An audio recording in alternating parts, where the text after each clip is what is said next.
Graphene is a unique nanoscale form of carbon that is disrupting legacy materials, bringing step-change improvements in performance across a wide range of industrial and consumer applications. From energy storage and electronics to everyday materials, graphene enables products that are better, stronger, and lighter, while increasing durability and improving sustainability. Graphene is leading the era of new, advanced materials.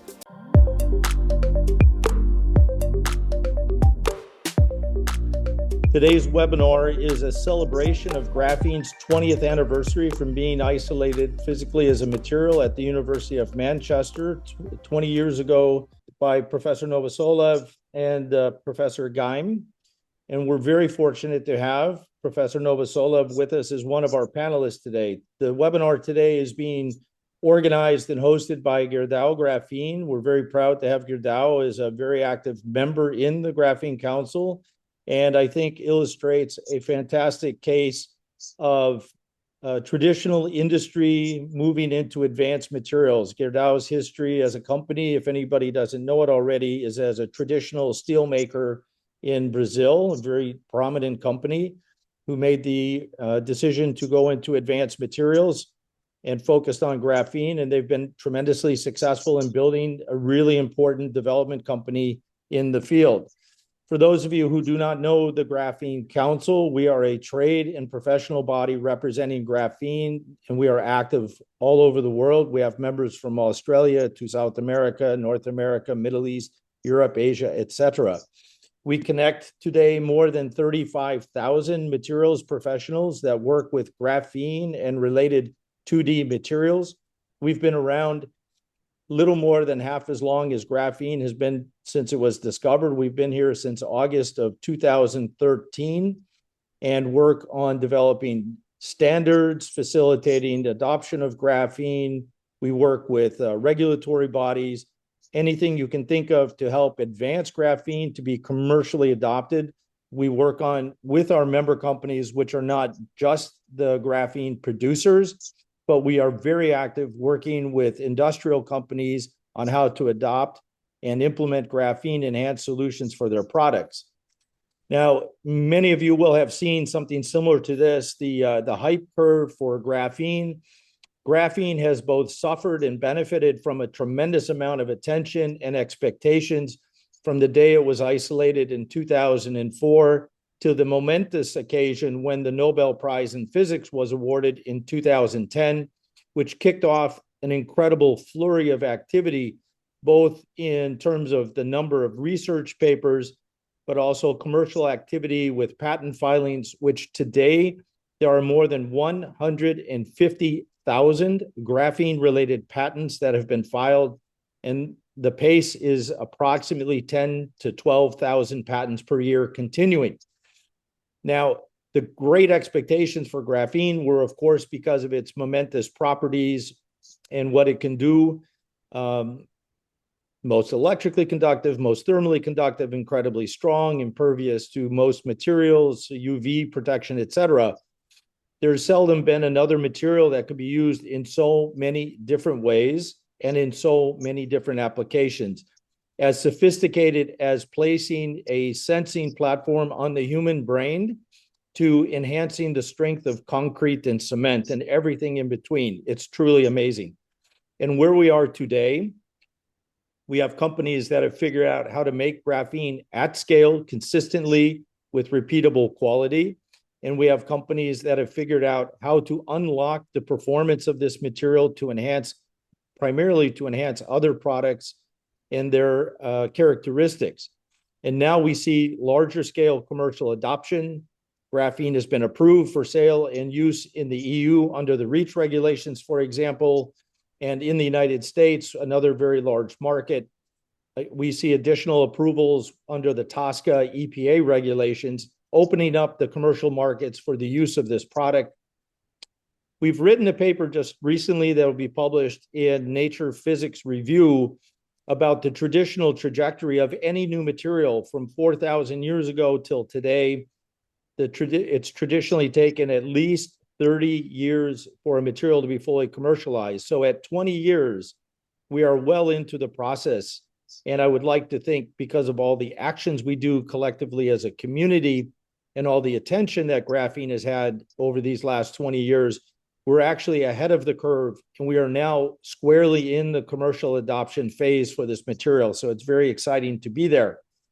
If we look at today's level of production, it's 25,000 metric tons production capacity, which for a nanomaterial that you use in small percentages is an enormous amount of material. And to give you another metric, last year in the graphene report that we produced, we profiled 200 graphene producing companies.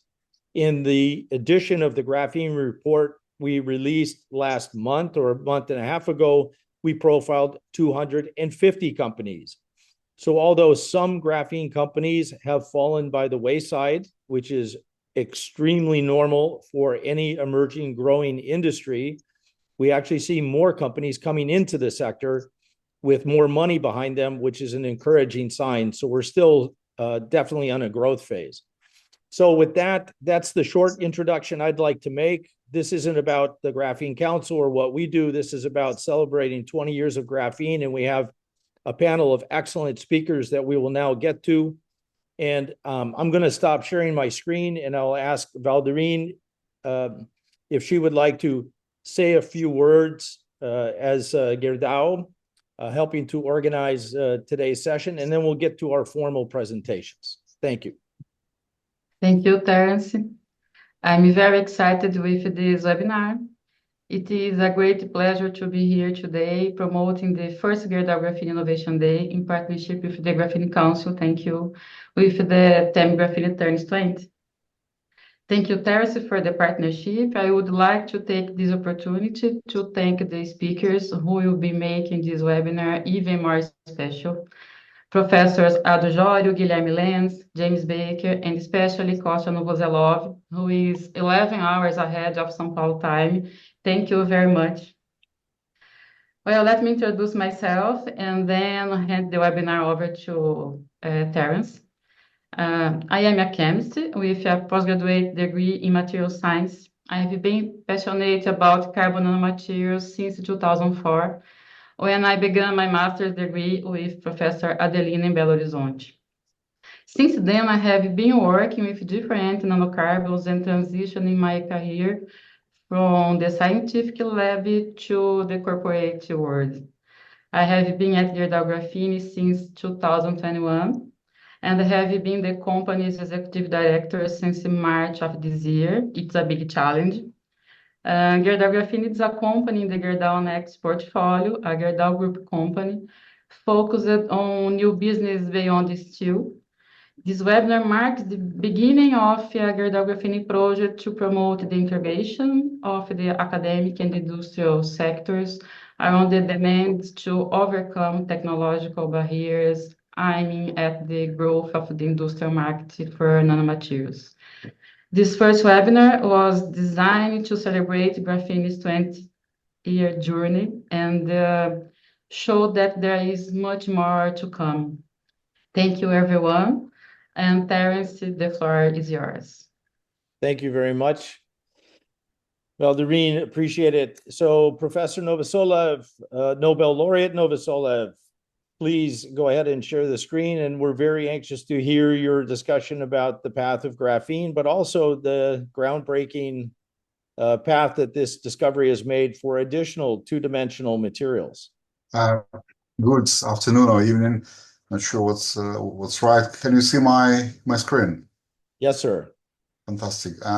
So it's really a great pleasure and privilege to be here with you today. And actually, Andrew Gam is visiting us in Singapore right now. He asked me to say hi to everyone attending the seminar.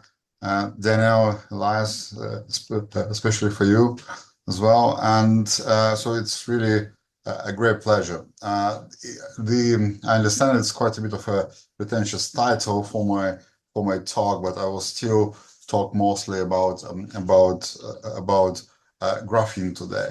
Well, it's actually very interesting to try to understand why graphene is so so popular, and why, despite us having access to so many other 2D crystals, graphene is still by far the most popular material.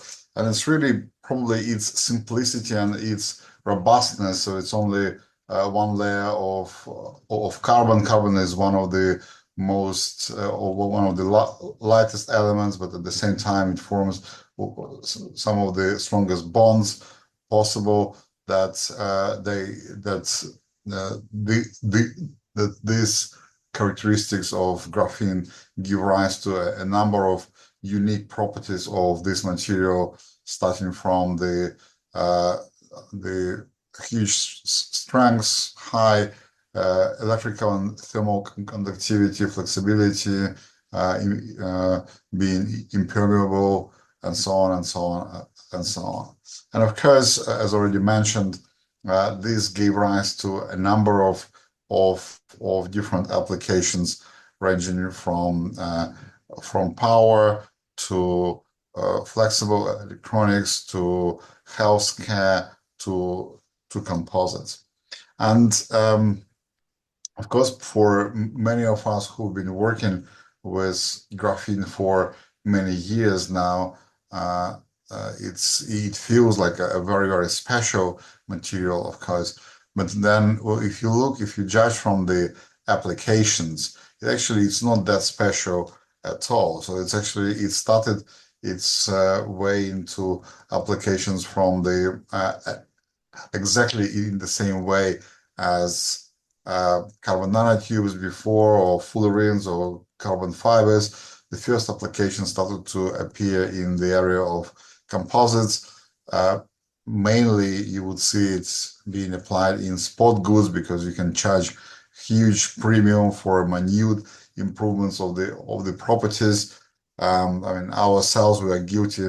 Also, we worked with Richard Mille and McLaren to create this world lightest, unfortunately, world most expensive watch as well. So 1 million Swiss franc for 32 grams of watching.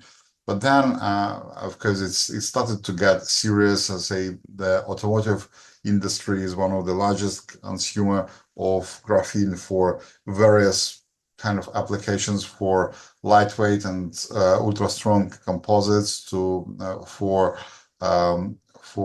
acoustic shielding and so on. Electronic industry utilizes quite a lot of graphene as well. I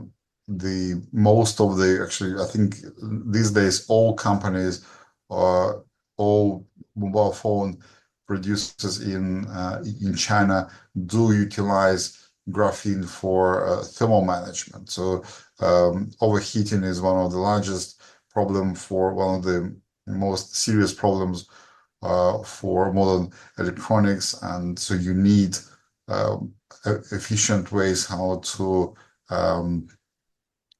transfer heat and dissipate heat, and graphene has thermal conductivity of at least 4 times higher than copper. So that's the graphene which are actually being produced and actually being used in those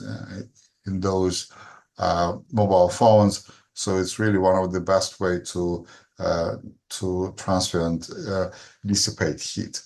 Another interesting application, which was actually one of the first on the market, if you could say that there is a market for this, is the use of graphene for as a resistance standard. So 2-dimensional materials have long been used as resistance standards, because you can apply magnetic field and set them in the quantum Hall effect regime, and so where your RxY would be quantized to the precise value of resistance of H over 2 E square.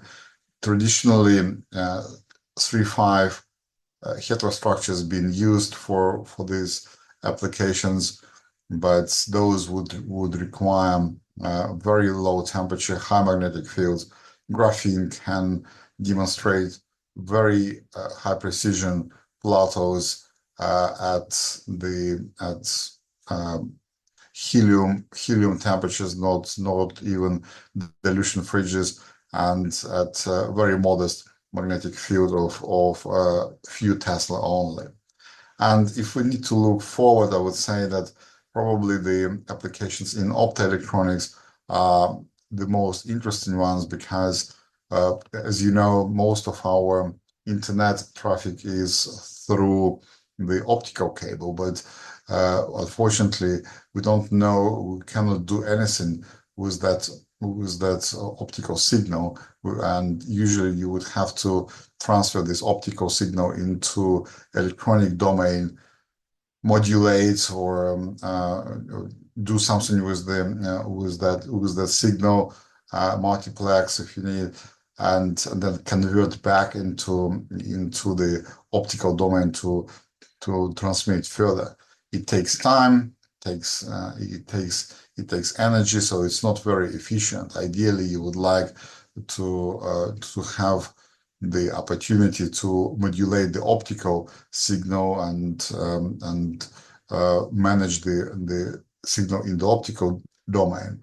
But of course, for that you need materials which can change the refractive index or change the optical properties in general, depending on the voltage applied, and that's all graphene, of course. And those devices have been tested already by several companies, and it's really encouraging to see that the viability of those optoelectronic devices, the combination of graphene with silicon photonics, is becoming more and more robust, and those devices become more and more realistic. So, of course, for some time there was a question whether we can produce enough graphene, because a long time ago we started with the Scotch tape exfoliation of graphite. Graphite is the lead material which you find in your pencil. Well, to our shame, probably that we still use the same technique to produce our devices. Even today is the fastest way how to produce high quality graphene. But if we're talking about industry these days, there are many other ways how to produce this material. Say electronic grade, it can be made by chemical vapor deposition, so CVD. It's the technique which utilizes the catalytic properties of a substrate, which cracks the carbon-containing gas, which you would run on top of this catalyst, and then hydrogen would fly away, and carbon would get deposited on this catalyst, rearranging itself into monolayer of graphene. The beauty of this method is that you can use pretty much any feedstock to produce your graphene. Like, for example, some time ago, we needed some iron-doped graphene for our experiments, so we used this. What you do, you basically prick your finger, spread it on copper, stick it into the furnace, and voila, you got your graphene with some iron impurities. And it was originally meant as a joke, and my students really liked it. Well, it's not their fingers, it's my fingers which you see being cut, but they actually took it a little bit too far. I thought it's a joke, but they actually managed to publish this paper this year. But of course, any joke has part of a joke in it, and I'm sure that you've seen pictures like this everywhere in the world. So many, you see those flares on pretty much every single petrochemical or refinery plant, and you would think that, so we don't want to throw the supporting gas, which is methane, propane, into the atmosphere, because it's much worse greenhouse gas than CO2, so we prefer to burn it. But then in those flares, we have everything we need to produce graphene, right? So we have the high temperature, we have the carbon-containing gas. So we designed those machines which convert the heat and the gas into graphene, releasing hydrogen on the way. So, and the beauty here is that we know exactly how much graphene we produce. So we have the proof of work of how much carbon we fixed and we haven't thrown into atmosphere. So we also can register it directly on the ledger, on the blockchain, and apply for carbon credits. So this way we basically take carbon away from the atmosphere and fix it into some useful form of nanocarbons.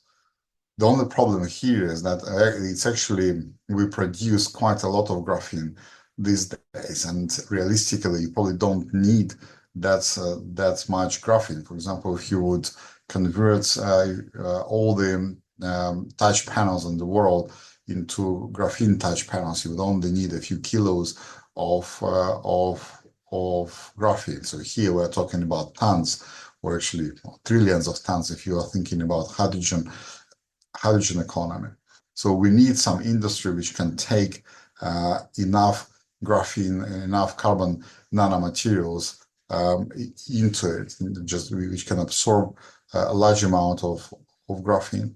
And concrete, which has been mentioned already, is indeed one of those industries, because you can improve the characteristics of graphene by, say, 20–50%, so depending on the report, and you would need only minute amounts per. So it's, you say 0.01, so 0.1% would give you quite an improvement already. And of course, this is the example of the spiral economy, because here you get concrete industry is one of the largest CO2 emitter in the world. So here we take carbon from the atmosphere, put it into concrete, and we reduce the amount of CO2 even further. So that's I think it's really a very interesting opportunity that we've got here. I also just wanted to mention another sustainability project, and I should say that over the last few years, we can see that it's the sustainability projects which really push the graphene applications quite a lot. And so this project is related to gold extraction. And these days, a part of the traditional mining, which is of course being developed everywhere, including Brazil, there is an additional problem and demand which appears is the gold extraction from the electronic waste. The problem that which we face in both cases is that we traditionally what we do traditionally is not. You understand that the most of the gold which we get is not coming in the form of the lump. So it's actually just small crystals scattered in your ore, and in order to extract it, we just dissolve it in some solvents. Most traditionally, some cyanide based solvents are used, and then we just dissolve. We absorb golden ions on some substrates. It's some activated carbon is used, and then we use electron to extract this gold. And this process is, first of all, it's toxic. It has large environmental impact, and it takes a lot of energy. So, and some time ago, people demonstrated that, for example, gold 3+ can be extracted with the help of graphene oxide, reduced graphene oxide extremely efficiently. what we show now is that if you use a combination of graphene oxide with some other organic molecules like chitosan, for example, you can extract not only gold 3+, but also 1+, and even more importantly, the extraction capacity increases dramatically. So our samples now typically extract about 16 grams of gold per gram of graphene chitosan composite, and as I said already, we can extract both gold 3+ and gold 1+. Even more importantly, so we don't only absorb gold ions, we have our membranes have the reducing capabilities as well. So we get not simply gold ions on the surface, we actually get gold nanocrystals through this method. So just to continue on this, there are many other ways how to produce graphene, and those methods would vary depending on the particular application which you need to achieve. But then the next part in the graphene story was when people start to get a little bit more grants, more money, and then they were able to afford not only the graphitic pencils, not only the lead pencils, but also some other colored pencils. And then if you do this, if you get those, you should be able to exfoliate them as well into other two-dimensional crystals. And these days we're talking about a full family of those 2D materials, and they are really ranged from the most insulating to the most conductive, semiconductors, semi-metals, ferromagnets, ferroelectrics, superconductors. We have really everything here in this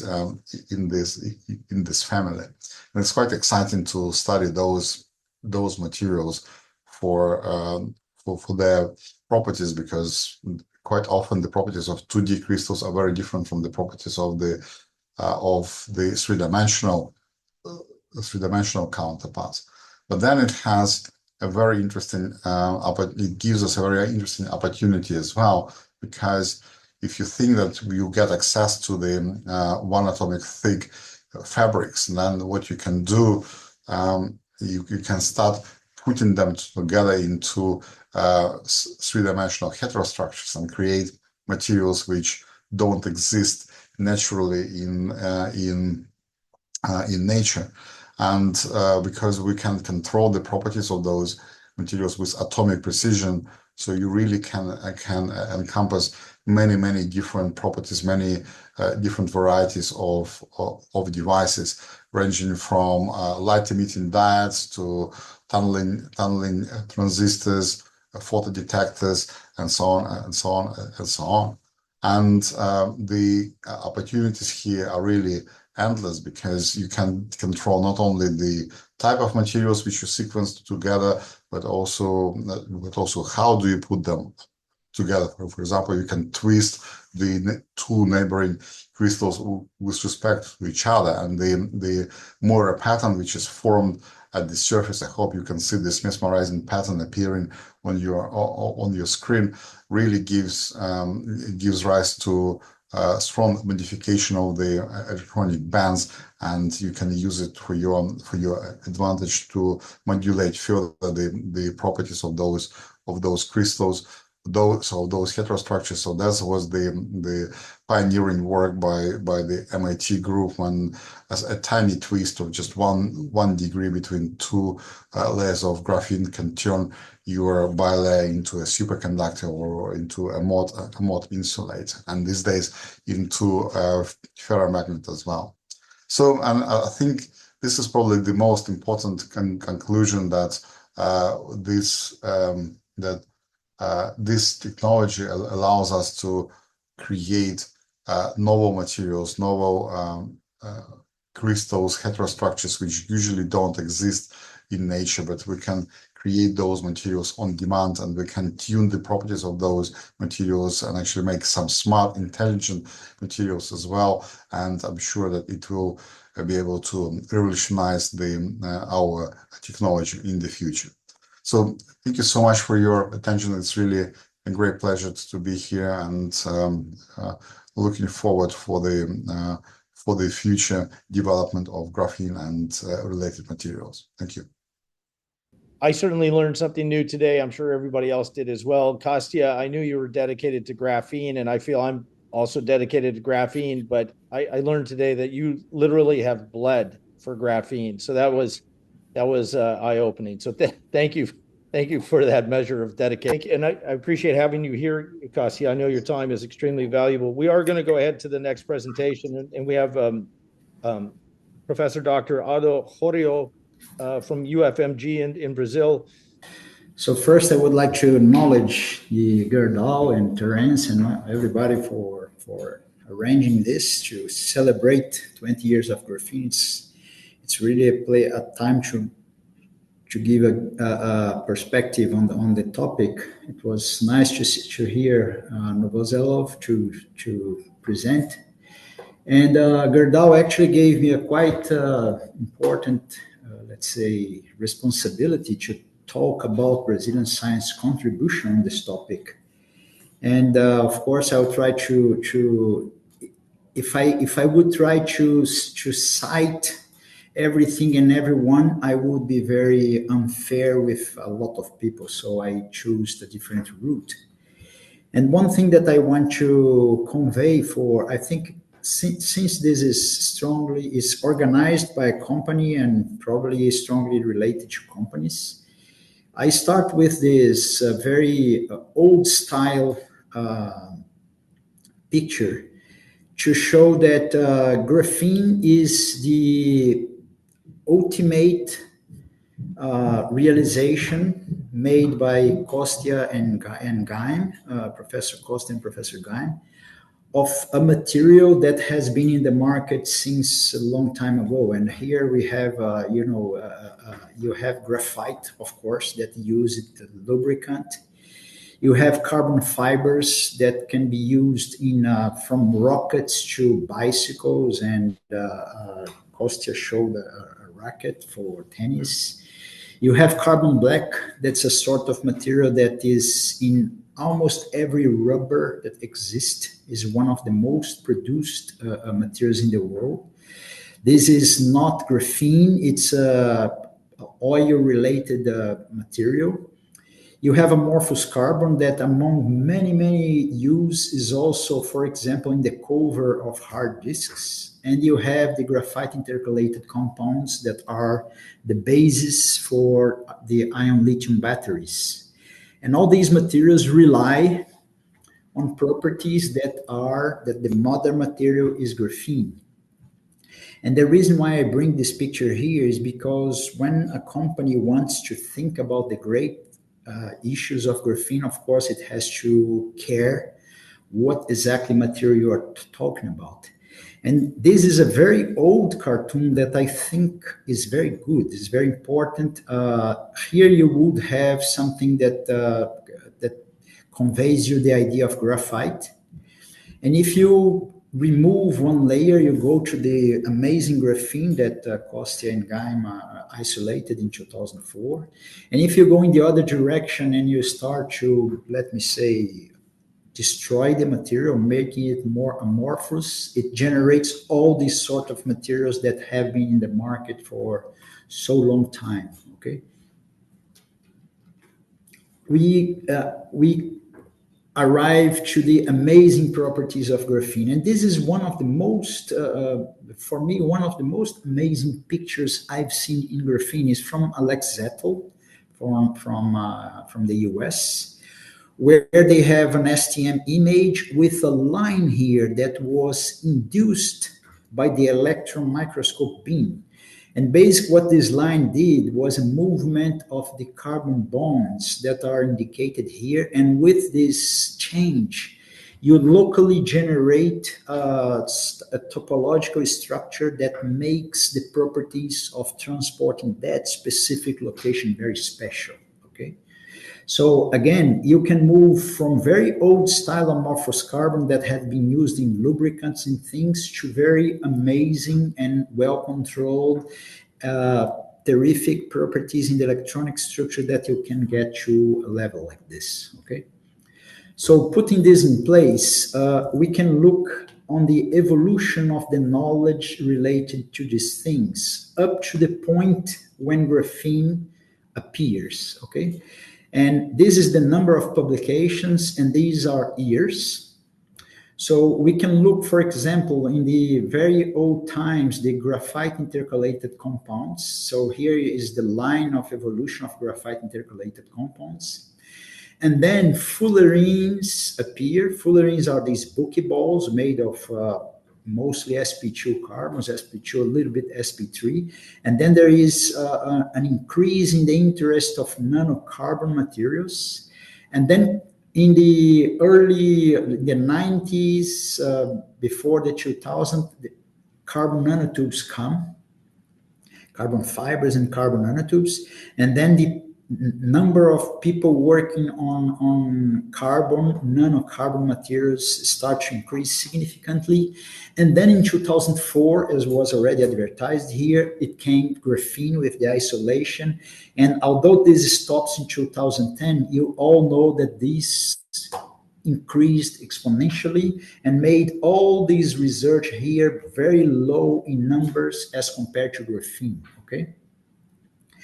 And I point this to now come back and talk about the contribution of Brazil to graphene science, okay? So it starts with people working in carbon materials for a long time, but this research here, and I have to acknowledge this analysis was performed by Gilberto Medeiros Ribeiro. He is a technology transfer office manager in Brazil, and he looked into the number of papers, the number of documents published by several universities, okay? So we have Unicamp, the State University of Campinas. We have USP, the São Paulo State University. We have UFMG, that is where I'm from, Universidade Federal de Minas Gerais, Federal University of Rio de Janeiro, São Paulo State University, Federal Fluminense, also Rio de Janeiro, São Carlos, Federal do ABC, we were here today, also Mackenzie, and Federal University of Paraíba. So these will be the 10 major publishers, let me say, in the Brazilian ecosystem on graphene. Okay, and these are the numbers that was given by Gilberto. But when we look now on citations, you see that the Universidade Federal de Minas Gerais stands up as the Brazilian institution that had more impact on the graphene science, okay? And all the others still remain here, okay? But for a reason that I will show, the UFMG, and I believe this is the reason why I was invited to convey this message. In the global picture, UFMG gave an important contribution to graphene science. And where this contribution comes from? It is related mostly to graphene metrology, mostly to the characterization of graphene materials. And again, it has a root, it has a lot to do with Raman spectroscopy. And if we understand the rise of Raman spectroscopy in graphene in Brazil, you have to come back in the 70s. You have, for example, a very important researcher from the University of Campinas, from Unicamp, Sergio Porto. He went to the Bell Labs in the 70s and made a huge relevant contribution in Raman spectroscopy. He came back to Brazil. He started a lot of laboratories. And in the beginning of in 98, Professor Marcos Pimenta from UFMG, he went to MIT and he worked with Professor Mildred Dresselhaus. And at that time, still working with amorphous carbon, they made very important contribution to the metrology of amorphous carbon using Raman spectroscopy. And this moves on. So in the early times, 2001, there is this work that we did again, still at MIT with Professor Dresselhaus on the measurement of isolated carbon nanotubes. And this moves in the year here of the isolation of graphene. There are two very relevant works, one on carbon nanotubes using Raman spectroscopy to understand the photophysics, the photonics of carbon nanotubes, and at the same time, the isolation of graphene nanoribbons. So these are graphene nanoribbons. This is an STM image, and this is optics. Sorry, no, this is all STM, showing the isolation of graphene nanoribbons and the measurement of the Raman profile. And all these development that started there with amorphous carbon, carbon nanotubes, and then graphene in the very early times, ended up in a very relevant contribution that the state of the art today, I would say, is on the development of nano-Raman spectroscopy in Brazil. And I can cite, for example, these books on Raman spectroscopy of graphene-related systems that you find in English and in Chinese. When you go to nano-Raman spectroscopy, or specifically on tip-enhanced Raman spectroscopy, Brazil is an important and relevant player on tip-enhanced Raman, organizing the 4th and now the 9th international conference on the topic. And on what Professor Novoselov showed in the last, in one of the final slides, when you look into these moire patterns that are produced in twisted bilayer graphene, we performed, for example, the optical image of a low angle reconstructed structure of twisted bilayer graphene that you can see here, okay? So this is, I would say, the globally the most impactful contribution of Brazilian science, although we, of course, we have been doing a lot of contribution on synthesis, on all sorts of characterization, devices, and etc. And if you look now on the impact, not only in scientific publications, but also in the citation of publications by patents, okay? So this is really companies looking into the contribution of Raman spectroscopy. Again, we have here Federal de Minas Gerais, São Paulo State University, Federal de Rio de Janeiro, the Unicamp, Campinas, Mackenzie, São Carlos, Federal Fluminense, USP, and ABC. So the players are all there, okay? And if you look, for example, what stands out on the average citing patents here, these are 3 patents that are, let's say, if you make a picture here, for example, of the number of scholar citations, or let me say scientific relevances, and this is the citation by patents, so let me say this is industrial relevance. You have 3 strong contributions here, 2 related to UFMG and 1 related to Unicamp, and the 3 of them, when you look into them, the contributions are related, as I said, related to the characterization of graphene-related materials using metrology and a lot of Raman spectroscopy also. And to give you a solid example of the importance of these characterizations, imagine that you go to a graphene place, that a production, and you want to buy something and you don't know if you have a graphene sheet or if you have amorphous carbon. So one work that was developed at IMETRO. So IMETRO is the Brazilian National Metrology Institute. Was a procedure, a very fine procedure, and this is the paper that has been more times cited by patents in the Brazilian scientific production. So what IMETRO did was bombarding graphene with argon ions. So the argon ions will generate a place destroyed by or disturbed by the argon ion. And if you then count the number of places that you generated intentionally the defects with the ion bombardment, you can make a picture like this, where on this axis you have the average distance between defects, and on this axis you would have a metric, a Raman spectroscopy metric of how, let's say, how destroyed or what's the integrity of your graphene system.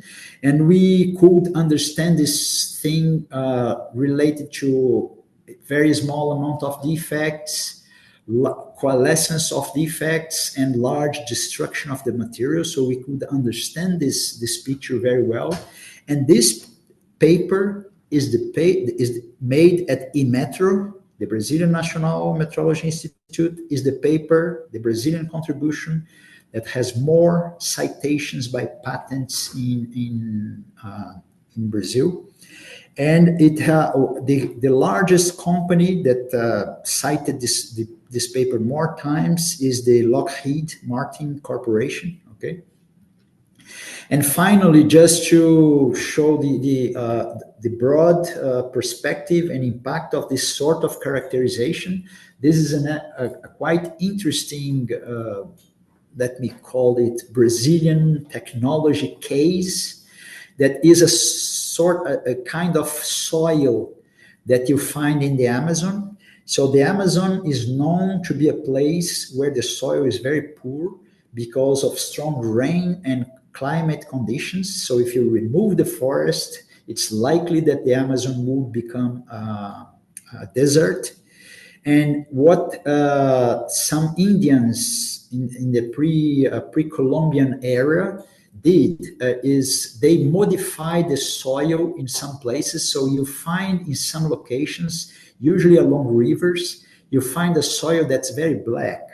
And when you analyze what they actually have carbon materials. And when you analyze the carbon materials, you realize that they have a very specific structure when looking into the amount of defect that falls exactly in this turnover point of the Raman characterization. And what this means is that by luck or by, ancient millenary work, they found a way to generate carbon from trash that maximize stability that goes along this way and reactivity that goes along this way. So they generate a material that stabilizes the soil for agriculture. So with this, I cite here some, I may not have captured all of them, but these are some relevant research institutes in Brazil. You have Cetenano, MacGraph, Granuater, MG Grafeno, UCS Graphene, that produce and work with graphene in Brazil. I may have missed some, okay? And but the message I would deliver is that always when you look into graphene, you have to be very aware of what sort of material you are actually receiving. Scaling up is a big issue. And one of the very relevant contributions that Brazilian science did on this perspective was on helping the development of metrology. So here I get to my time, and I thank you for your attention, and I give the word back to our host.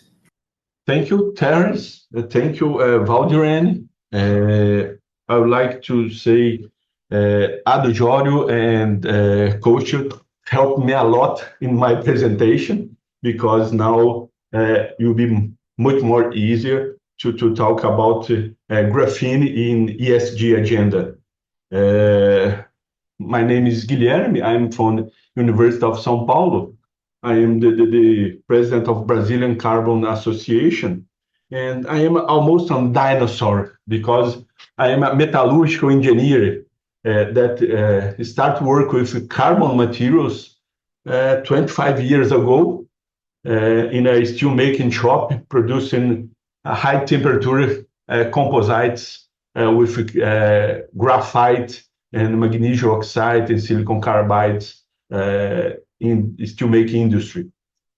After that, I worked 15 years in the industry, and I'm here at the University of São Paulo in the last 14 years, teaching and working and do research almost in the specific topic about the safety of carbon nanomaterials. Just a little about the family of carbon materials. Ado Jório showed a lot of different carbons. It's a family, and graphene materials is just only one special bilayer material, monolayer material with GO, graphene oxide. We have carbon onions, we have diamonds, carbon dots, carbon nanotubes, single, double, multi-wall carbon nanotubes, fullerenes, and so on. This family every year receive a new born carbon material. This is very important for the development of carbon materials. Then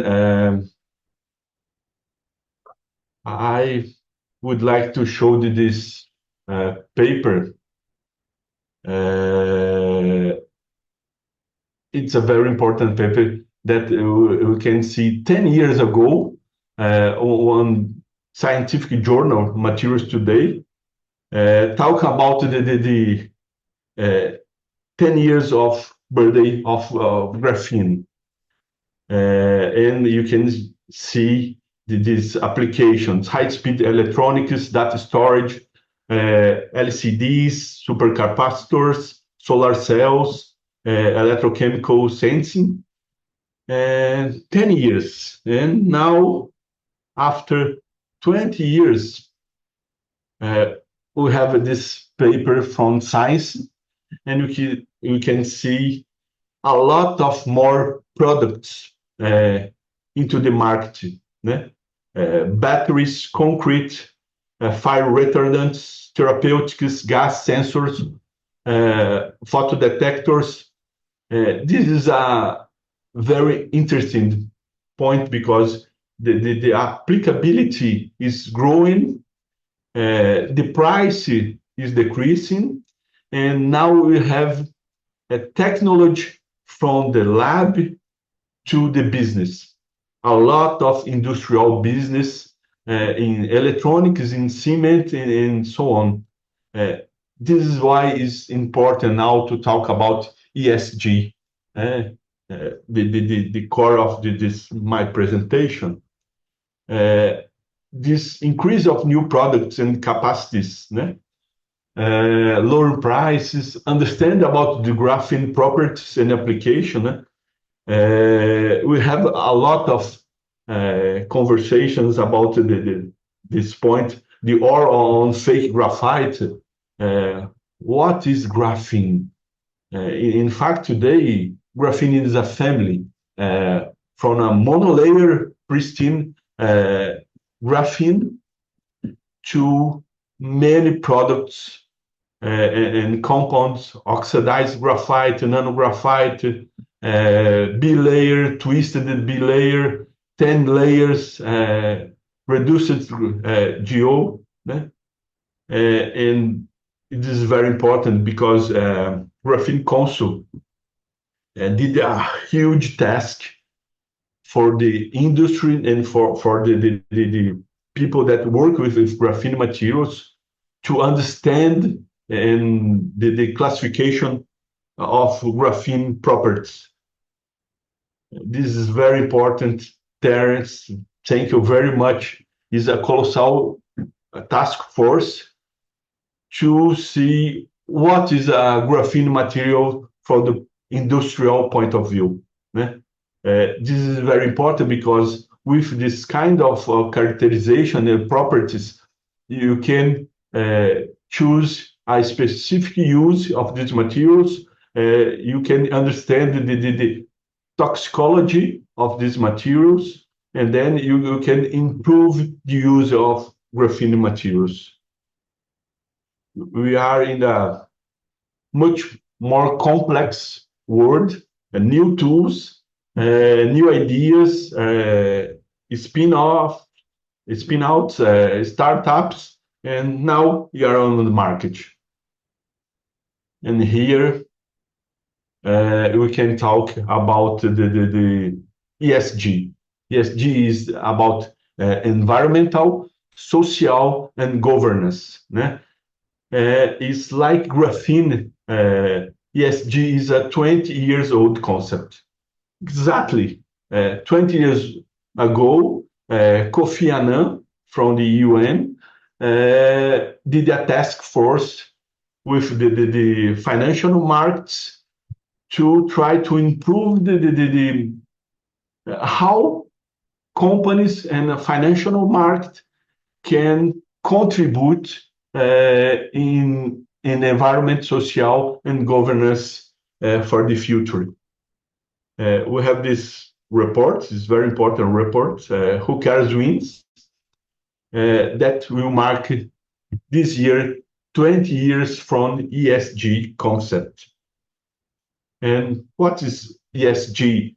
It's about clear purpose, long-term vision, integrate vision, and visibility when you work with people, when you work with the planet, when you work about business performance. Then this is very important. Because companies can perform better when you increase shareholder values when they work with ESG. ESG is not the same of corporate social responsibility.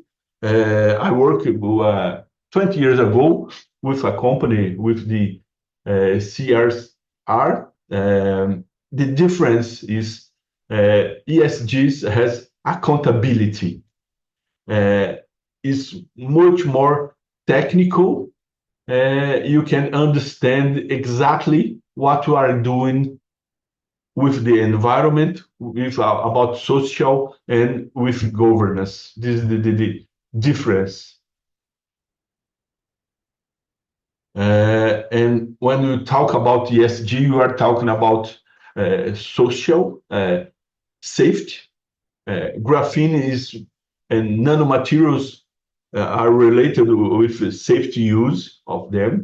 We are talking about training, health, inclusion, race, woman in measurement, inequality. When you talk about governance, you are talking about risk management, accountability, compliance, innovation, investment, and environment. You are talking about the carbon market. Coach just show us a flare burning carbon fossil oil that you can produce graphene and carbon nanotubes. You can change for a very bad gas for the environment as methane to graphene and carbon nanotubes that you can use in several places. We're talking about reforestation, energy, climate effects, recycling, energy efficiency. This is the new word about ESG. However, ESG, the E, environment, and social are both equal. Social is about people, environment is about the planet, and G, the governance, is the balance between S and G. It is very important because without metrics, without a vision, it's impossible to implement a current ESG program. And G, the governance, is the key point to sustain the E in the S. Another important point is about SDG, Sustainable Development Goals from UN. And I separate different bullets that where graphene is related. You can use graphene to well-being, to clean water, to industry, in climate actions, life below water, life on land. It's very easy for us to see applications of graphene materials in these subjects. 10 in 17, oh, it is a lot.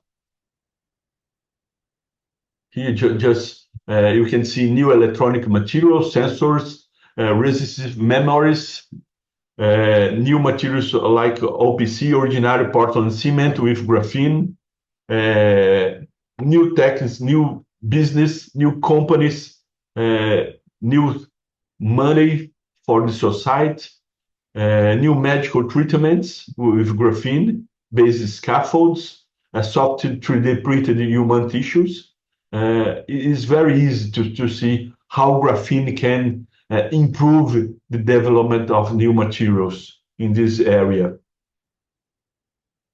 Here we can see another application, high-efficient membranes for water filtration, low carbon footprint, new batteries, carbon capture and storage, graphene for polluants removing, soil fertilizing, as Jorio shows the nanographite in the Amazon to improve the soil fertilizing.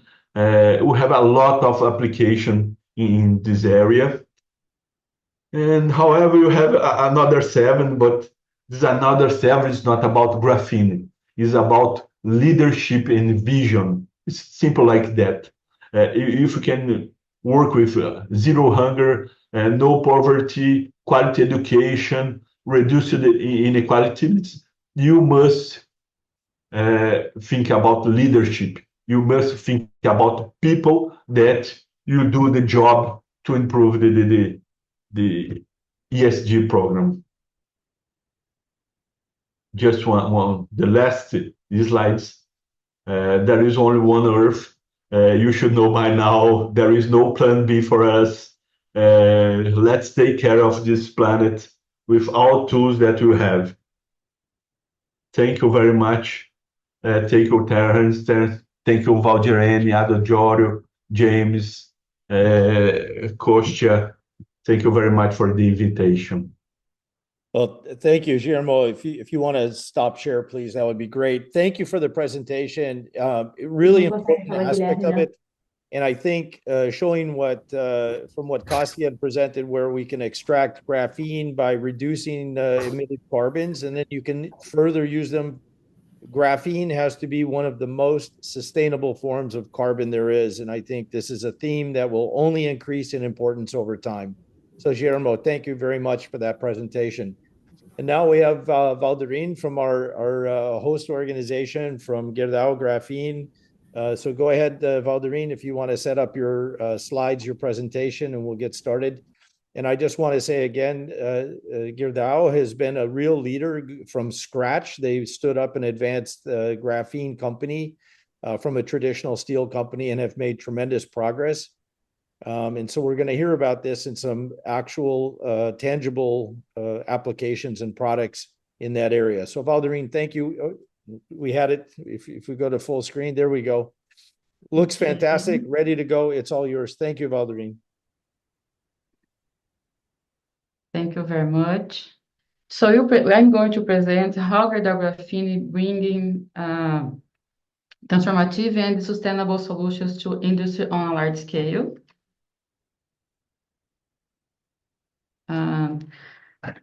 We transform nanomaterials like graphene into solutions, revolutionize the global industry. We offer a high-performance solutions to polymers, cementitious materials, and the paints and the coatings marketing. So Gerdau has been studying graphene since in 2017.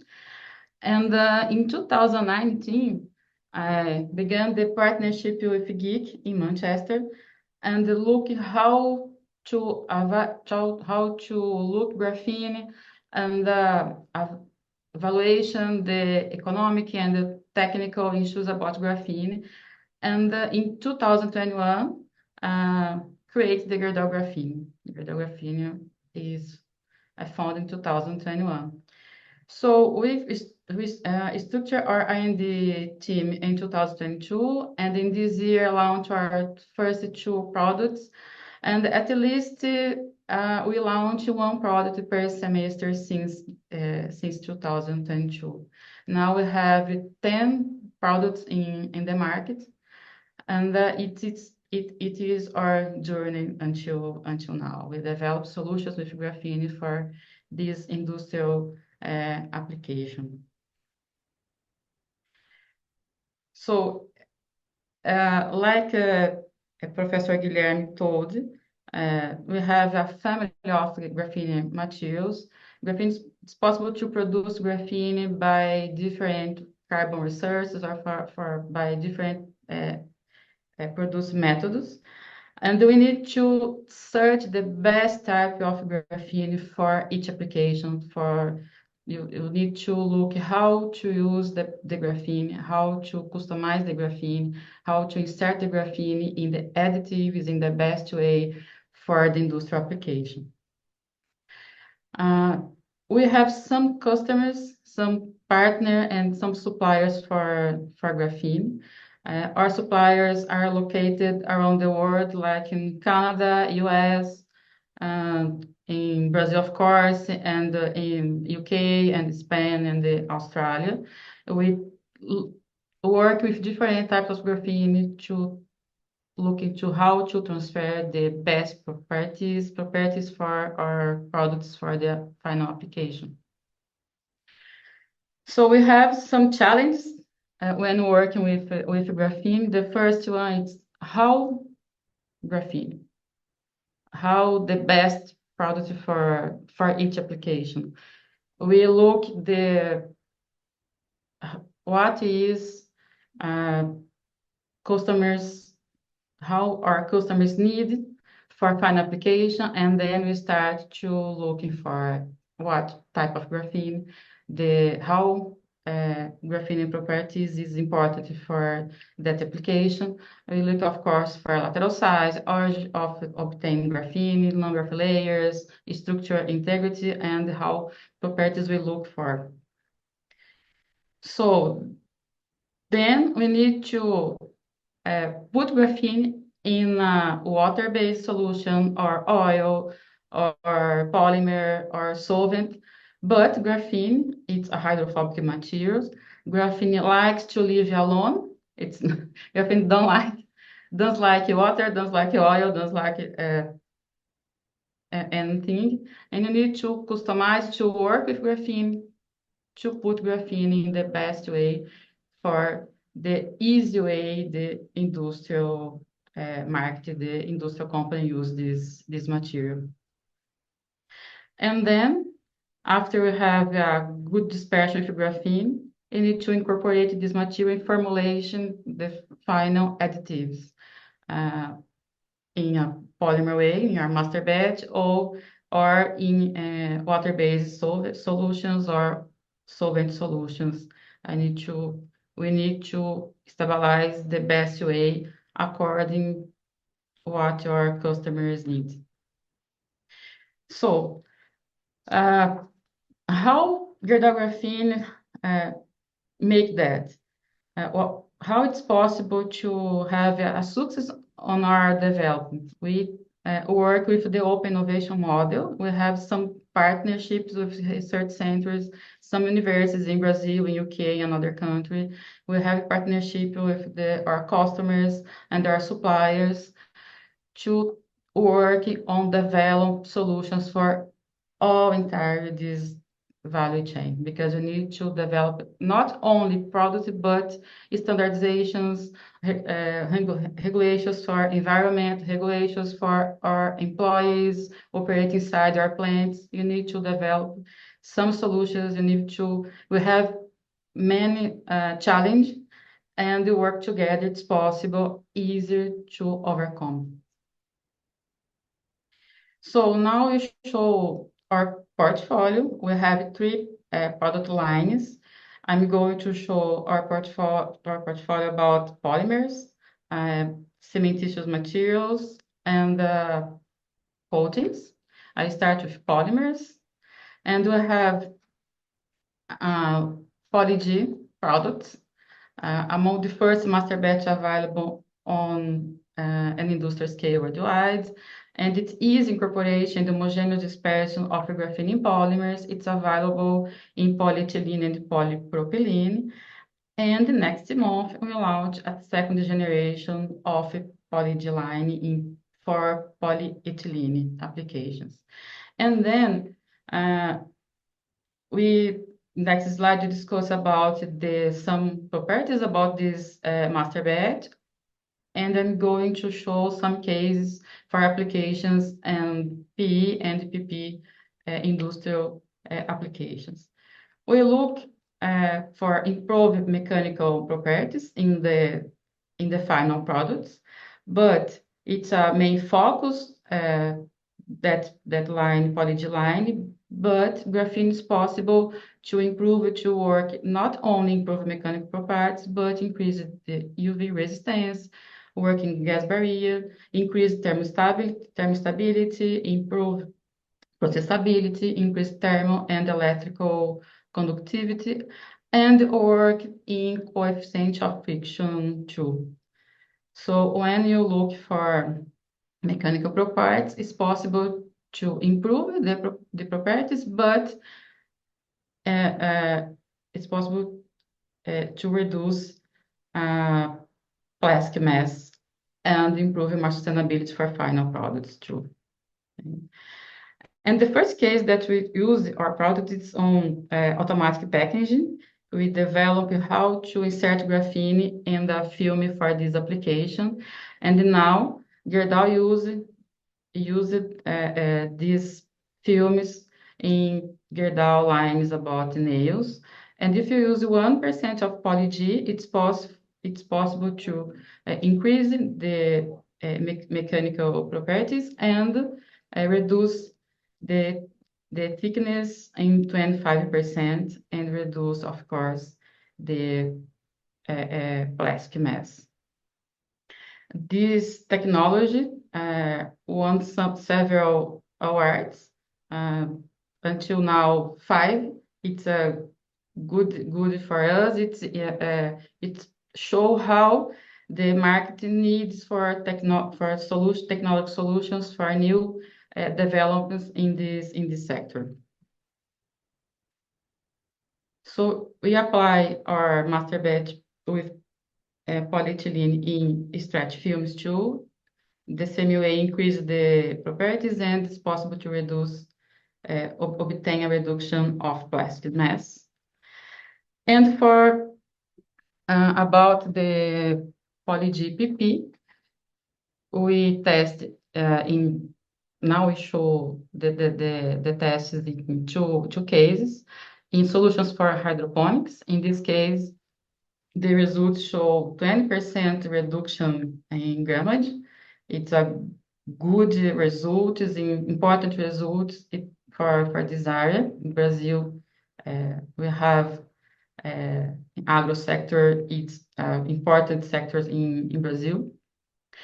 And the next case we show for injective furniture. In this case, we obtain a mold completely filled with less fluid PCR resin and same resistance according to ability standardization and with a cost saving. It's a good result too.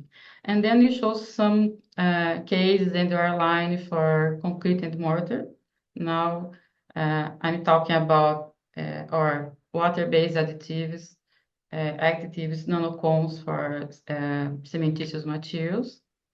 In this case, we look for some properties too, like a resistance, durability, reduction in clinker consumption, increase in mechanical performance, and of course, reduction of CO2 emissions.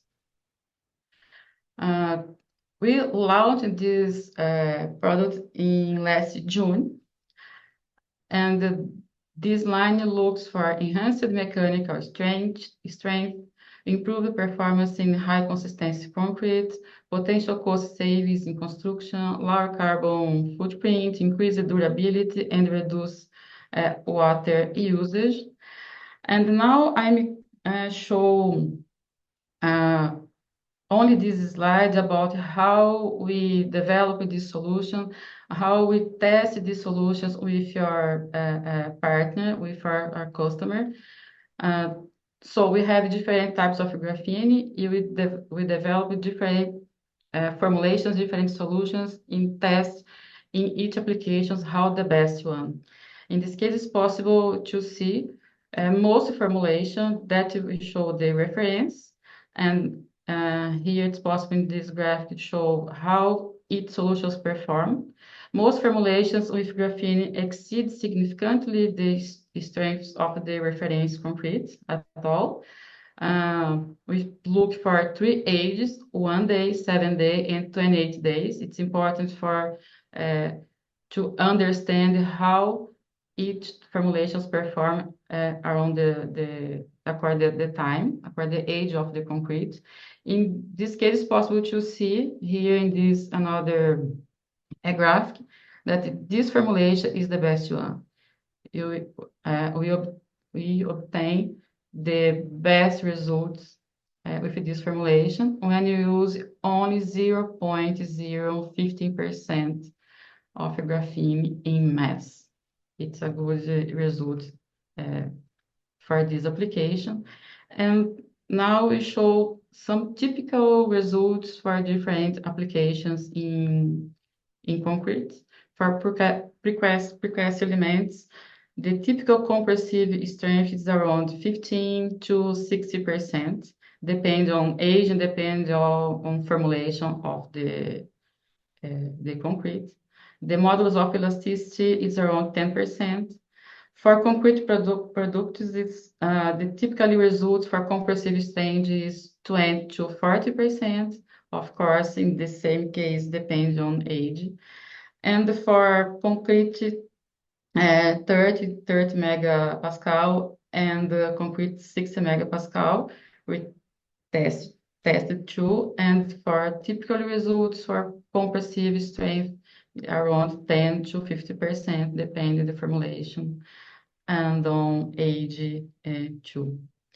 So this product is available in the market, and some customers is working now, and the next month we have new products, new construction in Brazil using our solutions with graphene. So now we show our line about additives for coatings, and we show three cases, one with water-based solutions and 2 with solvent solutions. In this case, we look for work on resistance, chemical resistance, friction factor reduction, improve washability resistance, moisture resistance, and weather resistance, according our customers' needs.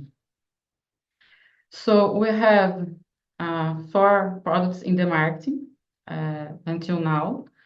The line with NanoCore Shield looks for application in anti-corrosion, and the water-based line NanoDur, NanoLave, and NanoCore for architectural use.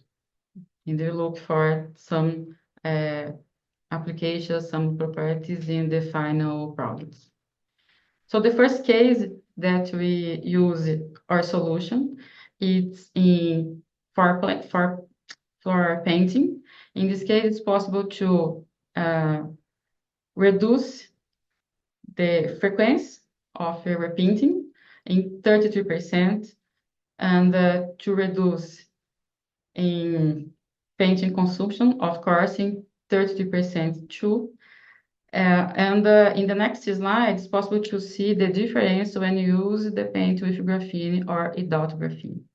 The first trial, we painting at 10 kilometers inside one industrial plant in Gerdau in Pindamonhangaba.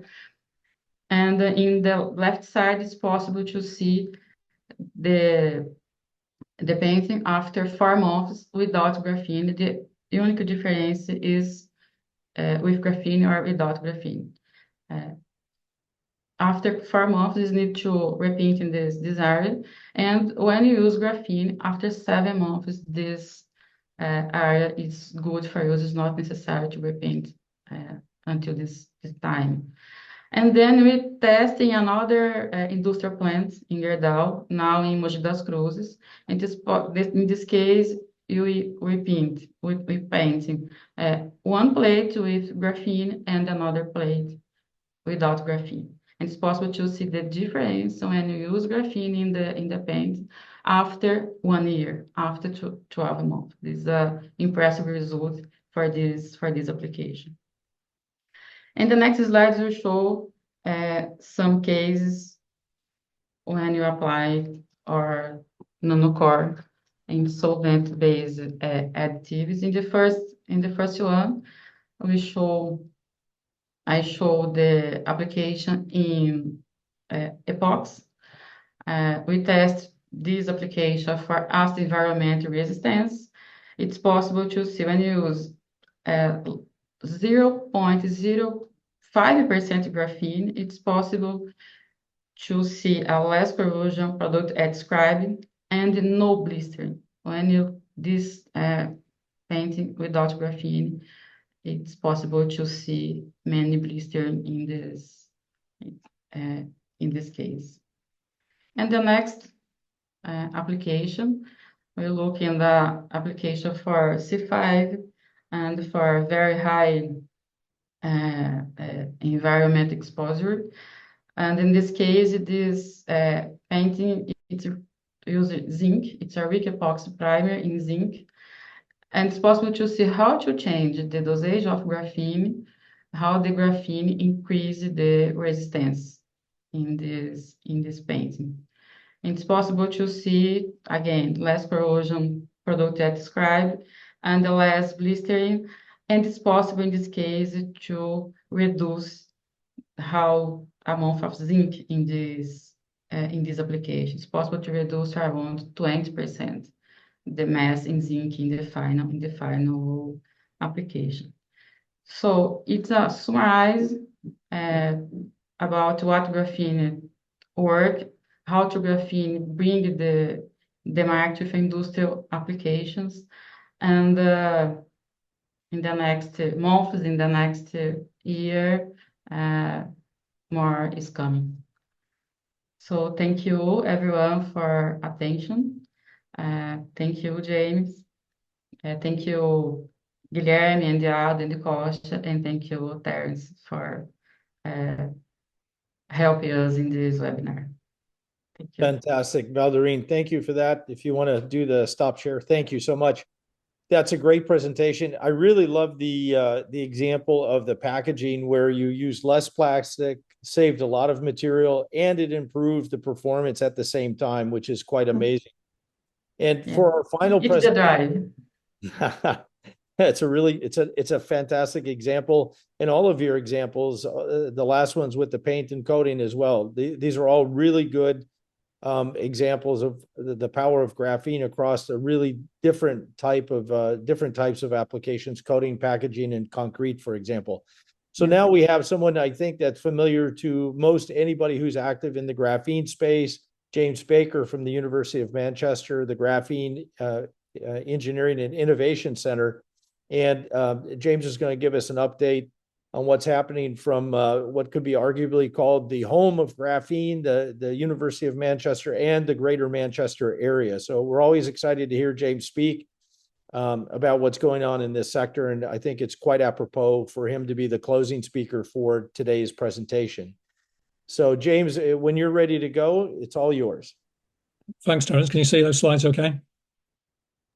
Yes, perfect. Thank you. So first of all, thank you to Gerdau and to Val for the invite to come along today, and for Terence for hosting. As we've been talking today, 20th anniversary of graphene. So it's a pleasure and an honor to be part of this presentation here today. My name's James Baker. I'm from the University of Manchester. My background is from industry, not from academia. So what I'm going to try and do, I was asked to really talk about the history of the first 20 years. But I'm a very strong believer in what I call future histories, because I really do believe that what we're seeing today with graphene and 2D materials is really going to shape what our future might look like in terms of the way we live, the way that we live our lives, and the way we achieve things like sustainability and our drive towards net zero. I think graphene and 2D materials can play a key role in terms of shaping how our future might look and the way we live our lives. And I'll try and just give you a few examples of where we are and how that might be starting to happen as we go into the 21st year of graphene. So first of all, a lot you've heard today, and it was an honor to have Kostya and Andre. Kostya on the line earlier today to talk about that first isolation 20 years ago, yesterday when the paper was published, taking the sticky tape and the graphite. Again, you've heard from many of our speakers today that graphene is just one form of carbon. So again, some interesting articles that say that graphene has been around for 500 plus years. It's probably been around as long as carbon's been around, but it was only when we had that first isolation and the measurements and that first paper that led to the Nobel Prize in 2010 that we started to truly recognize that the performance of this 2D material really had some distinction and distinctiveness compared to other forms of carbon. And that's really what we're trying to exploit today. So talking about history, Terence earlier showed you the Gartner hype cycle. But really, when you go from a discovery, you go through different phases from that discovery through to reaching a point where products, companies, applications start hitting the marketplace. And as Terence said, if you look at carbon fiber, if you look at silicon, it was probably 25 to 30 years before those first discoveries or new materials started to hit the marketplace. So graphene at 20 years young, I've often talked about graphene being a teenager. What I'm going to really talk about today is, although graphene is still 20 years young, it's arguably starting to grow up now, and you're really starting to see what I would call impact, where graphene is starting to make a difference in terms of products and applications. And Val very well just articulated a number of areas where products are starting to hit the marketplace. So the early years are very much around discovery. And again, our earlier speakers today talked to some of the great science in our universities, not just in Manchester, but across the world, where graphene is really driving a whole range of new science, from materials through to metrology. Again, one of the real exciting advancements I've seen is some of the developments in metrology that can measure, that can characterize, that can understand this nanomaterial. And if you understand that, you've got a better chance of scaling and repeatability and applying it towards commercialization. So following the discovery, there was a big period of understanding. And then really it went into how do we apply this material? And again, our earlier speakers talked around how you might formulate, how you might mix, how you might coat, how you might take this material into something practical and useful for a commercial application. In Manchester, our approach to that was very much around the science. And you heard from Kostya, it's not just graphene today. There are now a family of over 150 of these two-dimensional materials. And in Manchester, we have the National Graphene Institute. And it was great to see the institutes in Brazil, but also around the world. They're really now pushing this science, not just of graphene, but of advanced materials. In Manchester, we have a second facility called the Graphene Engineering Innovation Centre. We're proud to be a partner with Gerdau. And the geek is more about that industrial application, the translation of this material into products and applications led by industry. So our buzzword is we're industry led, but we're academic fed. But it really is about delivering projects working with industry. In terms of outputs in those 20 years, this is just a stat from Manchester. Like any new material, it generates the traditional science papers, publications. In Manchester, we have over 400 researchers, not working specifically on graphene, but on graphene or 2D related projects and activities. Alongside the National Graphene Institute, we have the Henry Royce Institute, and that is driving a whole range of papers, publications, citations. Again, you heard that from Brazil also. So when you count all those up, it adds up to a significant amount of interest, not just in Manchester or the UK, but around the world, which is really generating huge academic interest around this whole family of 2D materials. What's more interesting from my perspective is we're also starting to see a real growth in those industrial collaborations from large corporations like Gerdau through to aerospace, energy, construction, through to supply chain companies, people who are making graphene or 2D materials, not by the gram, but by the kilogram and by the ton. But we're also seeing a growth in new companies. Companies are now addressing some of these challenges, for example, around net zero and sustainability, and starting to really scale their offering into new businesses, new factories, and new offerings. So in terms of metrics, some really exciting things coming out of not only graphene, but this whole family of 2D materials. And if I just pick up on the volume of graphene, and you heard this earlier, today we can make graphene by the gram, by the kilogram, by the ton. It's moved from the lab into manufacturing. There's a lot of work taking place around scaling repeatably. You can still get graphene from graphite, but you can also get graphene from waste. So a great example there is from methane or acetylene or waste tires, whereas a circular economy, you can convert that into a graphene material. So huge areas of progress, but as previous speakers said, there are many forms of graphene, many qualities, and we think we're starting to slay this myth that there is a wonder material called graphene and one material meets every need, and you just have to sprinkle a little bit in and it works every time. You really have to get the right graphene for the right application and understand the mix and the formulation. But I think we're entering an era now where people are understanding those challenges and really starting to make progress. And in terms of products, you've heard from Kostya, you've heard from our previous speakers, Val articulated very well. People are now finding these use cases, not where there's graphene trying to solve a problem. The tennis racket Kostya presented earlier was really a graphite tennis racket, but commercially they sold many of those rackets at a premium price, but the graphene played a fairly minor role. But from Val's presentation, from other presentations, what you're seeing now, by adding less than 1% and as little as 0.01%, you can now start to make double-digit benefits, which means you can potentially get a more sustainable product at an equivalent or a lower price with actually improvements in performance. So a lot of discussion around concrete. Not only can you maybe get a stronger concrete using less cement, so it's more sustainable at potentially equivalent or lower price, if you can get it to cure quicker and you can have less cracks and less expansion joints, you get a product that has benefits through life and is more sustainable for the planet. And again, we've got some great examples. In Manchester, we have a company called Concretine, who have now poured over 2,000 tons of concrete, poured many thousands, if not many tens of thousands of concrete slabs. And we're now getting the engineering data to launch that product in the marketplace that will really start to make an impact, both in terms of sustainability, but also in terms of improving the infrastructure that we live in and the houses and the buildings that we build. But graphene has many applications, and you're starting to see some really interesting use cases from across the sector and across different markets and applications. And in Manchester, our approach to that is very much not just about the technology, the TRL on the bottom axis here. It's also about addressing some of the system issues like certification, qualification, scaling, commercial use.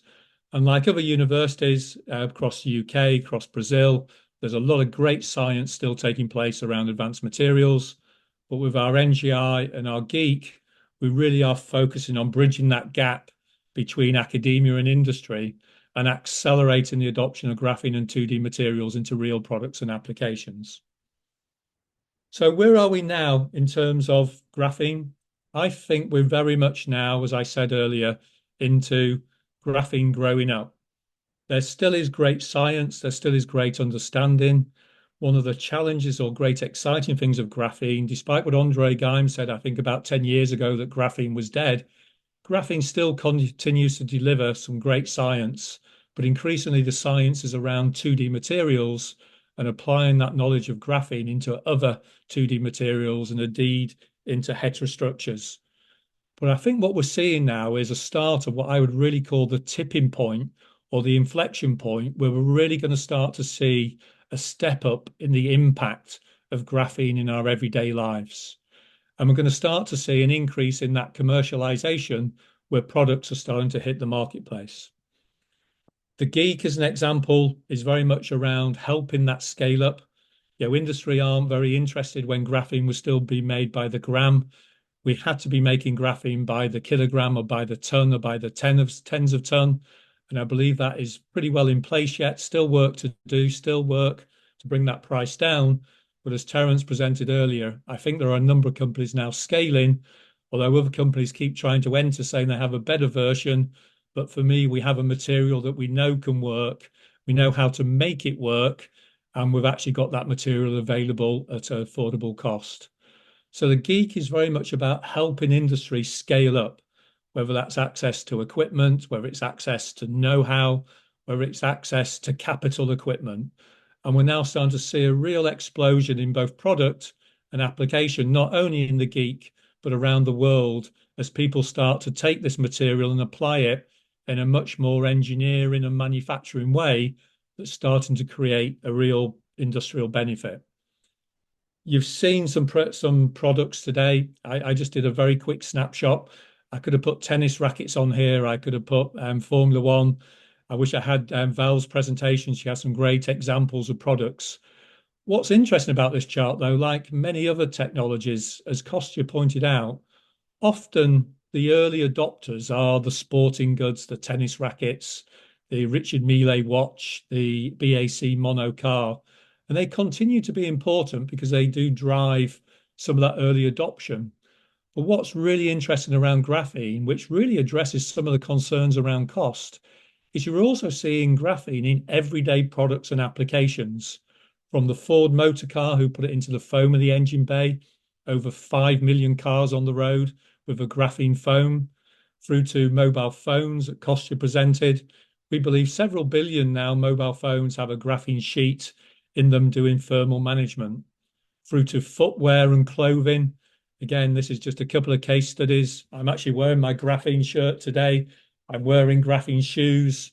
So graphene is now not in just niche products and in everyday products that we wear in our lives, making them more environmentally sustainable, making them last longer with some benefits at an affordable price, through to light bulbs. So what I think you're going to see now are many more products entering the market. What we see as the GEEK, and we can't share too much because of commercial sensitivity, but you saw from Val's presentation from Gerdau, people are now going through that phase of experimentation, through to launch of products, through to testing and evaluation. So the path that you saw in Gerdau's factory is being replicated by other roads, by other concrete slabs, where people are now doing those tests and the evaluations. We call them living labs, which are all around not just doing the R&D, but doing that trial application, that concept demonstration, that is a real important step towards commercialization and validation.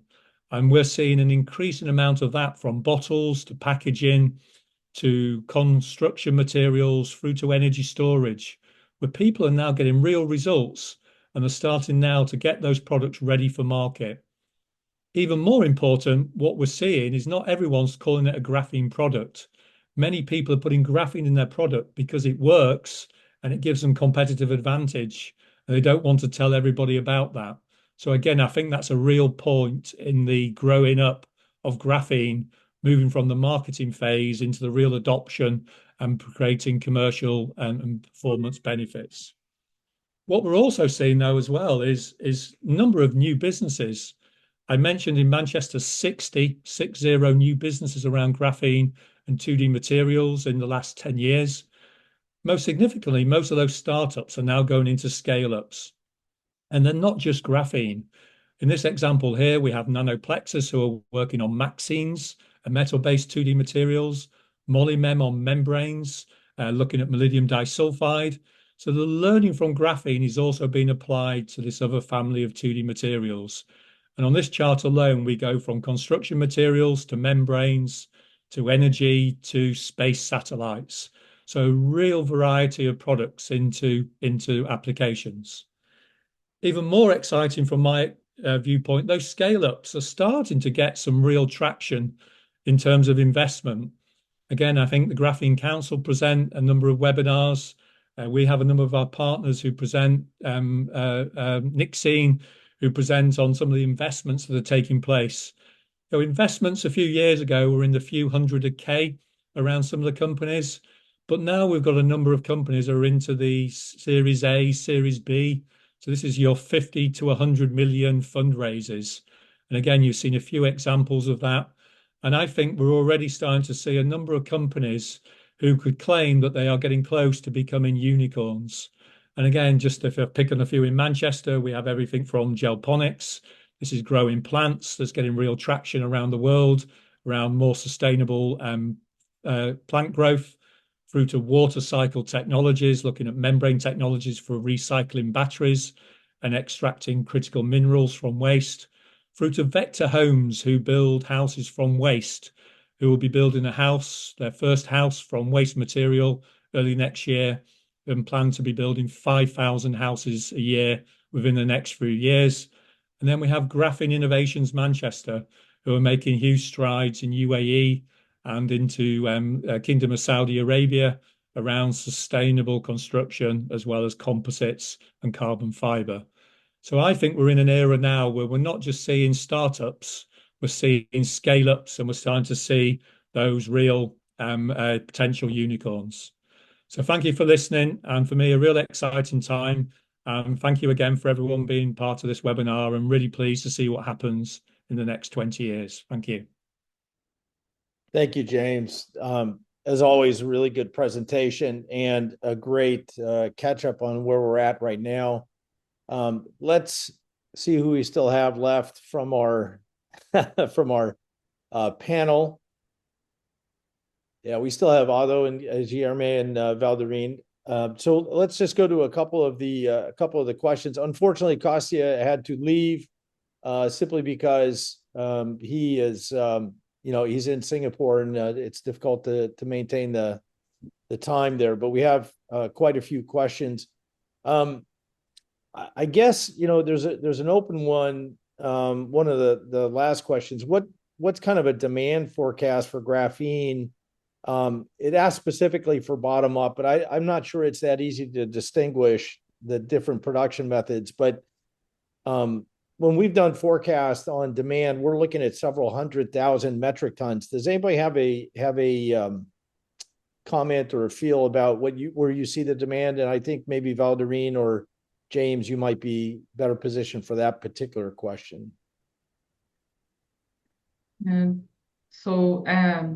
I start. I think in the next 20 years, I think it's impossible today to review, to know how the graphene revolution, it would be to revolutionize the materials, the applications, not only graphene, but the nanomaterials. because the developer on the materials and the AI look to materials is ongoing. It's some challenges, some new solutions, some new demands in the next years for this material solution. I think more than 20 years, you look back and you say, oh, here I am. But in the next years, my idea is to have a exposure to new products with graphene in the market, because like Gerdau, many other companies work together, the university, the scientific guys, and the regulation institutions to bring the solutions for graphene in the market. For the first, I think the concrete area is the first area that it's possible to see this explosion of products with graphene, because have a huge demand to moving to change how to use the materials, how to work and now. Yeah, I think I know we've got a lot of questions and we have a short amount of time. I want to ask Ado and Guillermo. There was a question in particular about how to strengthen this relationship between academia and industry, and I think it's really important, as James presented, as the others have presented. The science for graphene has not stopped, so the scientific academic part of it continues to push boundaries. But we are squarely into the commercialization phase. My question then would be for the two gentlemen from academia, how to strengthen that relationship between academia and the commercialization. How do you see that evolving? So I would let Guilherme start, and I Well, take later. I love industry because I came from the industry. This for me is easier to walk in these two different worlds. The key point is understand what the industry wants, because sometimes the academia is just focusing in publishing and produce science. The industry needs science plus technology. You need to transform your ideas in products. This is the key point to walk between. Thank you. Ado? So I agree with, of course, I agree with Guilherme, and I would add one aspect that I think is very positive, is we in academia, we are more and more being directed by funding agencies and etc. towards doing applied science and innovation. And what we realized is that our metrics, which are numbers of citations and all these things, actually, when we work close to applications, close to companies, those numbers improve. So what is happening, I think, is that this is it takes some time to change, but my perspective is that in not more than 20 years, the mentality of academia towards working with industry is improving significantly, because we see it's better even for science.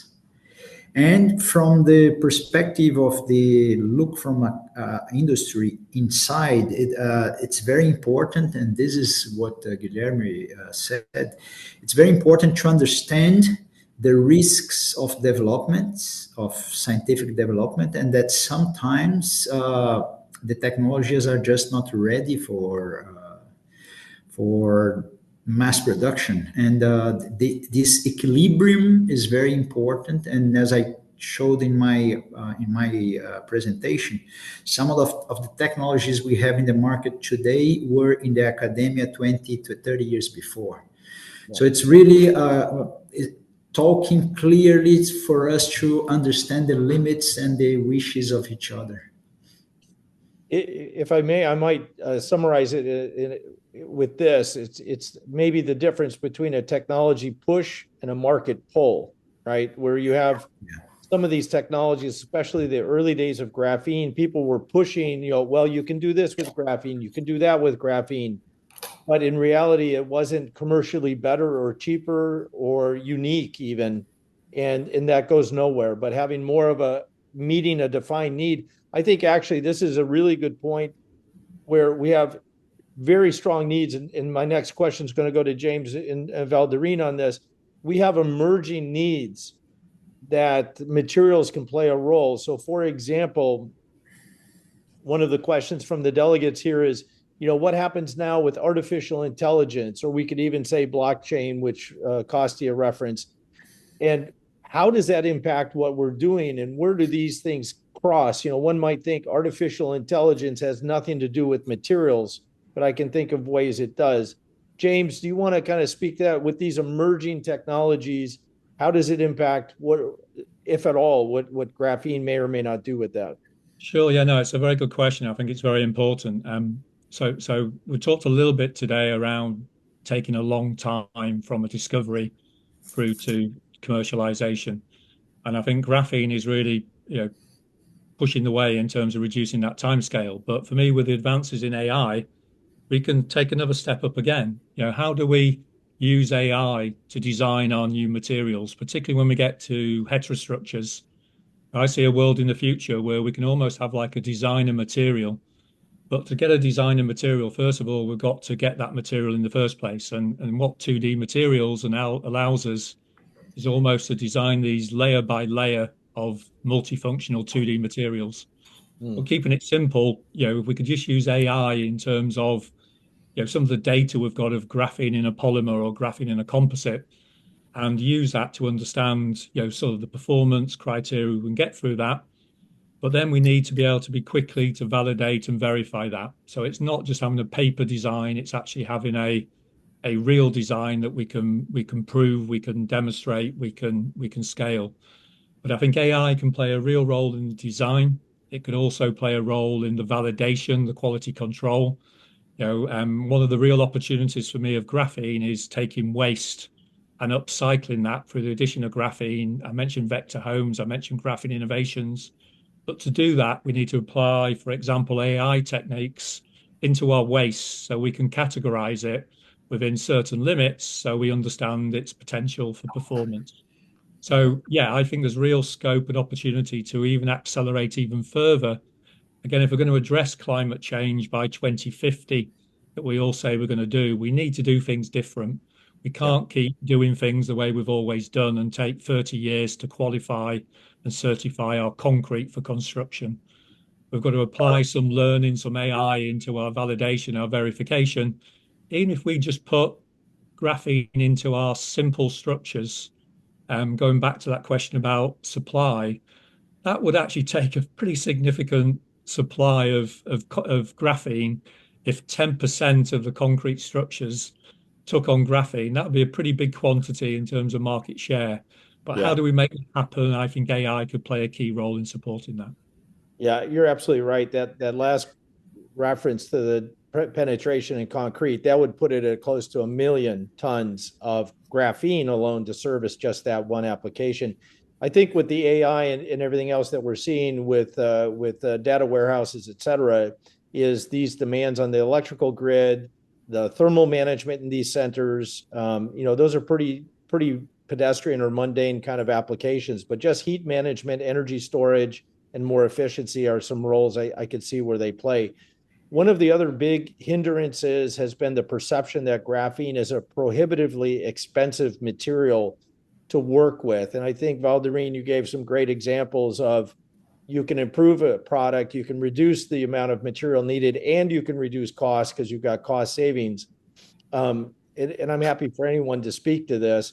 From applications like concrete, which are or epoxy, any of the large volume, right? Elastomers, any of these large volume commoditized products, by definition, are extremely price sensitive. And graphene is much less expensive today, but it's not what I would call cheap. How do you answer the question when somebody says, "Well, I'd like to look at graphene, but it's just too expensive"? So I think the cost of graphene is not the issue, it's not a problem, it's not the challenge. Because if you improve, you grow the scale, it's possible to reduce drastically the cost. So today, we have good material. Gerdau graphene works with a good material and inside the marketing products with low cost. If of course the cost is not lower than another product in the market a long time, but it's possible to insert the graphene in the automatic packaging the nail. It's not a high cost. Yeah. It's possible to work graphene low cost. Insert the graphene in concrete in Brazil. You need to search the best graphene for each application. Of course, for this application, it's not a monolayer graphene. Yeah. And the industry need to learn more about graphene, understand more the difference between graphene types, and how to work these types inside in the process inside the industry. And for me, the challenge for reduce the cost and to increase the applications is need to develop AI solutions to promote the easier way for industry, how to analyze graphene, how to search the best type of graphene. We have today 2 projects with the Together University for that, for develop how technique is best for analyze graphene that I use inside the companies, not to need to use AFM or a high technique in the university for solve our problem inside, for develop quality process, for develop the standardization for final applications. I need to understand more how to use the best of this material in all the process. And AI, it's important for that too. Yeah. I'm going to try to summarize a couple of the questions or comments here. So first of all, I think all of us can agree, especially in the early days, there were challenges of people getting graphene to work because we didn't understand the material enough. And then people would blame graphene as not workable when in fact it was they didn't know how to use it or they didn't have graphene to begin with. We do have a couple of questions from the audience about different applications. Can graphene be used as a hybrid material? Can graphene be used in rotomolding for thermoplastics? And I would just point you to some of the resources we have with the Graphene Council or with Gerdau or some other resources like the Geek. Graphene can be used in all of these applications, and we're all here to kind of help you understand how to do that. So I invite you to have a look at that. There is a question about the hydrogen industry. We didn't really discuss that, but it's clear all over the world there are these hydrogen production, hydrogen economy, large infrastructure centers being put into place to make hydrogen for energy generation primarily. My understanding is that the production of hydrogen is throwing a lot of physical carbon as a byproduct. I don't know if Ado or Guillermo, if you guys have any input about that and what you're seeing from the scientific or research side. Do you have a comment about the hydrogen production process and the carbon byproducts? Yeah. Well, I would start this time not to put Guillermo in the bad condition of being the first, but here I have 2 comments that are not really a good answer in the sense that the research I know on this field, Terence, at least myself, they are searching for different materials to generate hydrogen, not graphene. But this might be my ignorance, okay? And also, when you talk about Brazil has, this is said everywhere, Brazil has one of the cleanest energy in the world because we rely a lot on waterfalls. So we are pretty much, and also we have the ethanol. We have our cars running on ethanol, that if you think this is the best use of solar energy. And so this is the reason why I might be wrong, and Guilherme would help me here if I am. That I don't know a very strong contribution on graphene on these fields. Okay, so apologize for my ignorance on this field. On this. Uh, just a little point. We have a lot of difference of hydrogen. You have gray hydrogen, you have black hydrogen, blue hydrogen, green hydrogen. Is very different when you think about the technology for each hydrogen that you are producing. I do believe that in green hydrogen, graphene has an important part in the water electrolysis. Okay. Well, thank you. Thank you for that. I think a fair statement could be hydrogen is going to grow in its production and its use. And when the key objective is to produce hydrogen, but they end up with a lot of carbon on their hands as a byproduct, I can tell you from talking to these companies, this is an under-realized problem they will have, because now they need to do something with it, and it's not the best use to just put it in the ground and bury it, right? So I think that's an opportunity for us, both from academia and from the commercial side, to figure out how to turn that waste product, like many other carbon waste product streams, into usable tools. I'm going to give the last question to James, and it's a loaded question. And James, it's, we're celebrating and looking back on 20 years of graphene from its isolation, and we are where we are today. The question is, what are the obstacles? What's holding us back going forward? What do you think the main things that need to happen, say, in the next 3 to 5 years to really unlock this as a commercial product? So, difficult question to answer, because I think it depends by sector. For me, what we're seeing now is, as I touched on, real progress in what I call simple applications. I think, just to answer an earlier question, we've slayed the myth that graphene is just for niche premium product. Price has come down. You add as little as 0.1 or 0.01%, and you can get significant benefits. So graphene is finding its way into shoes, to packaging, to paints, to fairly simple applications. And I think they can move pretty quickly. So I don't think there's much holding that back, apart from educating industry to see those results. Again, as Geek, we see companies who come to us saying, oh, we tried graphene 5 years ago, it doesn't work. But they're now seeing real results from the competitors, seeing people getting performance. So I think you'll see those products moving fairly quick.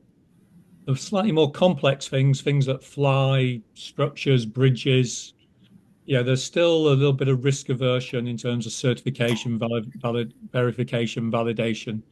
But again, if I take concrete as an example, the next step is probably not a high rise or a bridge, but it's a road, or it's a slab, or it's a low rise construction material. So I think that will start to be addressed. The really exciting thing for me is a bit like the hydrogen question. Graphene can play a role in terms of hydrogen generation, from catalysis through to a byproduct from methane, convert methane into hydrogen and into carbon, so the circular economy, but also play a role in terms of storage and transportation of hydrogen. So I think you'll start to see some acceleration of some of the more disruptive versions of graphene, but it's almost like a confidence in industry that they can work with this, they can engage it. But I think that confidence will come from seeing graphene in more use cases where it encourages them to engage. And Gerdau's a great example. They've gone from a steel manufacturer into a whole new line of business that's now doing everything from paints to rubbers to coatings. And it's a great example to see, and a great case study I think we will learn from. Thank you, James, for that. And I would echo that comment. We see major industrial companies, Reliance Industry in India, Petronas out of Malaysia, Gerdau in Brazil. These are all non-traditional advanced materials companies that are entering graphene in a major way. And there are more on the way. And there's also significant investment capital that we see from private equity and also from sovereign wealth funds that have identified that graphene is an investable sector, and that now is the time to make these investments to take it to truly industrial scale, not kilos and such, but thousands of tons.